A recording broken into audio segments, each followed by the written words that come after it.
السلام علیکم ورحمۃ وبرکاتہ۔ معزز سامعین و ناظرین، آج پھر میں اپنی ایک چھوٹی سی کلپ کے ساتھ ناظرین کی حاضر خدمت ہو گیا،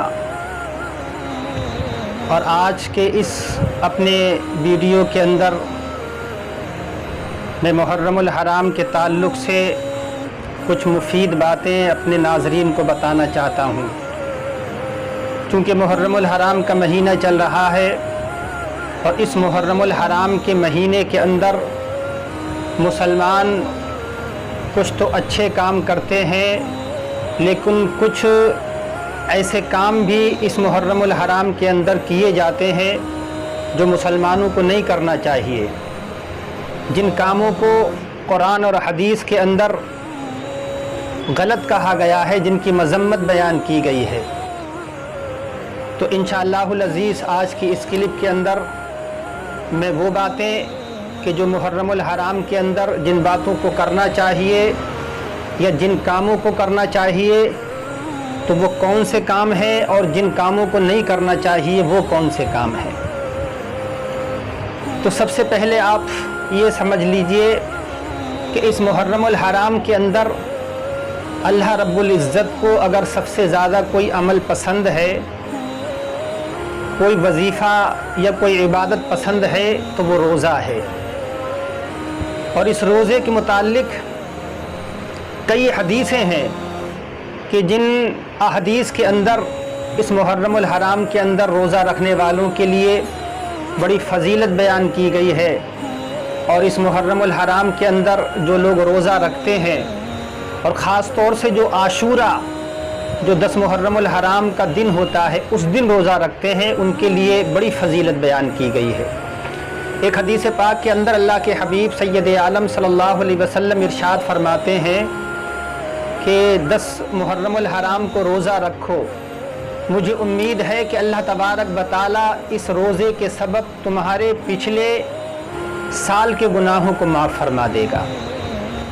ایک طبرانی شریف کی حدیث پاک ہے، اس کے اندر اللہ کے حبیب سید عالم صلی اللہ علیہ وسلم ارشاد فرماتے ہیں کہ جو ماہ محرم الحرام کا ایک روزہ رکھتا ہے، چاہے وہ کسی دن کا روزہ رکھے، اس میں عاشورے کے دن کی قید نہیں ہے، یعنی پورے مہینے کے اندر وہ جس دن چاہے روزہ رکھے، تو ایک دن روزہ رکھنے کا ثواب اللہ کے حبیب سید عالم صلی اللہ علیہ وسلم ارشاد فرماتے ہیں کہ 30 روزوں کے برابر اللہ تبارک و تعالیٰ اس کو ثواب عطا فرماتا ہے۔ یعنی محرم الحرام کے اندر اگر کوئی شخص ایک روزہ رکھتا ہے تو اللہ تبارک و تعالیٰ اس کو 30 روزوں کا ثواب عطا فرماتا ہے۔ اسی طریقے کی ایک اور حدیث ہے جس میں 10 محرم الحرام کے دن یعنی عاشورے کے روزے رکھنے کی فضیلت کو بیان کیا گیا ہے۔ اللہ کے حبیب سید عالم صلی اللہ علیہ وسلم ارشاد فرماتے ہیں جو 10 محرم الحرام کو یعنی عاشورے کے روزے کو رکھے گا تو اللہ تبارک و تعالیٰ اس کو 10,000 فرشتوں کی عبادت کے برابر ثواب عطا فرمائے گا۔ تو اس طریقے کی کئی حدیثیں ہیں جن کے اندر اس محرم الحرام کے مہینے میں روزہ رکھنے کی فضیلت کو بیان کیا گیا ہے۔ تو معلوم یہ ہوا ان احادیث سے کہ اس مہینے کے اندر اور خاص طور سے عاشورہ کے دن یعنی 10 محرم الحرام کو روزہ رکھنا یہ اللہ تبارک و تعالیٰ کو بہت زیادہ پسند ہے۔ اسی طریقے سے 10 محرم الحرام کے دن صدقات و خیرات کرنا یعنی اللہ کے راستے میں غربا اور مساکین کو کچھ نہ کچھ اپنے مال میں سے عطا کرنا، صدقہ کرنا، خیرات کرنا، یہ بھی پسندیدہ عمل ہے۔ اسی طریقے سے 10 محرم الحرام کو آپ جو ہے وہ امام حسین رضی اللہ تعالیٰ عنہ کی بارگاہ میں خراج عقیدت پیش کرنے کے لیے آپ جو ہے قرآن خوانی کریں، ان کے لیے ایصال ثواب کریں، اور ان کے نام پر آپ جو ہے محافل کو منعقد کریں، جن محافل کے اندر جائز روایتوں کو بیان کیا جائے، کربلا کے واقعات کو بیان کیا جائے، امام حسین کے فضائل اور مناقب کو بیان کیا جائے۔ تو اس طریقے کی مجلسیں اور محافل جو ہے وہ منعقد کرنی چاہیے۔ اسی طریقے سے 10 محرم الحرام کو جو ہے وہ سبیلیں لگانا، مثلا امام حسین کے نام پر کوئی شربت بناتا ہے، شربت بانٹتا ہے، کوئی جو ہے وہ کھانے بنا کر تقسیم کرتا ہے، غریبوں کو کھانے کھلاتا ہے، تو یہ سب اچھے عمل ہیں جن عمل کا اللہ تبارک و تعالیٰ صلہ عطا فرماتا ہے، اور یہ بالکل جائز ہے اور بہت اچھے عمل ہے۔ تو لہٰذا یہ ہمیں محرم الحرام کے اندر عمل کرنے چاہیے، کام کرنے چاہیے، اور ان کاموں سے اب میں ان کاموں کی طرف آ رہا ہوں کہ جو کام اس محرم الحرام کے اندر نہیں کرنا چاہیے، اور بعض لوگ ان کو جائز سمجھتے ہیں، جائز سمجھ کر کرتے ہیں۔ جیسے کہ محرم الحرام کے اندر کچھ لوگ جو ہیں وہ اپنے بچوں کو فقیر بناتے ہیں اور کہتے ہیں کہ یہ امام حسین کا فقیر ہے، اور پھر وہ بچے کو ادھر ادھر جو ہے وہ مانگنے کے لیے چھوڑ دیتے ہیں، بھیج دیتے ہیں۔ یہ بالکل ناجائز ہے۔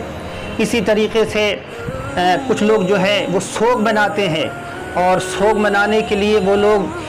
کالے کپڑے پہنتے ہیں، تو یہ کالے کپڑے پہننا، فقیر بنانا، اسی طریقے سے تعزیہ بنا کر اس سے نظر ماننا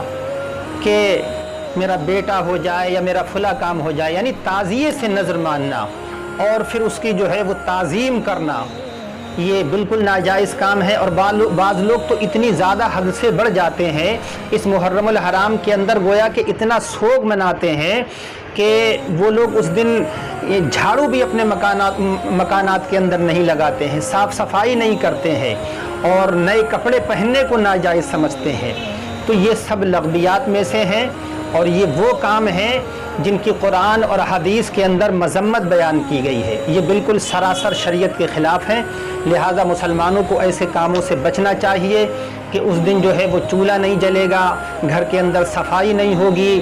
اور گھر کے اندر جھاڑو نہیں لگائی جائے گی، اس دن کوئی نیا لباس نہیں پہنایا جا سکتا ہے، بلکہ اس دن کالا لباس پہننا چاہیے، سوگ منانا چاہیے، یا امام حسین کے نام پر جو اپنے بچوں کو فقیر بنا کر ادھر ادھر جو ہے وہ مانگنے کے لیے بھیج دینا، چھوڑ دینا، اور تعزیے بنا کر پھر جو ہے ان کی تعظیم کرنا، ان سے نظر ماننا، یہ سب ناجائز کام ہے۔ تو ہم مسلمان ہیں، ہمیں چاہیے کہ ہم امام حسین کے سچے ماننے والے ہیں، اور امام حسین کی وہ شان ہے کہ رب تبارک و تعالیٰ نے ان کو شہید اعظم کا رتبہ دیا ہے، اور دنیا ان کو شہید اعظم کہتی ہے، اور صبح قیامت تک امام حسین کو شہید اعظم کہا جائے گا۔ آپ نے اتنی بڑی قربانی دی ہے، اور شہید کو قرآن مجید کے اندر جو ہے وہ مردہ نہیں کہا گیا ہے بلکہ زندہ کہا گیا ہے۔ اللہ تبارک و تعالیٰ فرماتا ہے وَلَا تَقُولُوا لِمَن يُقْتَلُ فِي سَبِيلِ اللَّهِ أَمْوَاتٌ بَلْ أَحْيَاءٌ وَلَٰكِن لَّا تَشْعُرُونَ، کہ جو لوگ خدا کے راستے میں، خدا کے دین کے لیے لڑتے ہوئے شہید ہو جائیں، ان کو مردہ مت کہو بلکہ وہ زندہ ہیں، لیکن وہ بات اور ہے کہ تم ان کی زندگی کو سمجھ نہیں سکتے ہو۔ تو سوگ تو اس کا منایا جاتا ہے کہ جو مر جاتا ہے۔ امام حسین معاذ اللہ مرے نہیں ہیں بلکہ وہ زندہ ہیں، آج بھی زندہ ہیں، صبح قیامت تک زندہ رہیں گے۔ وما علینا الا البلاغ۔ السلام علیکم ورحمۃ اللہ وبرکاتہ۔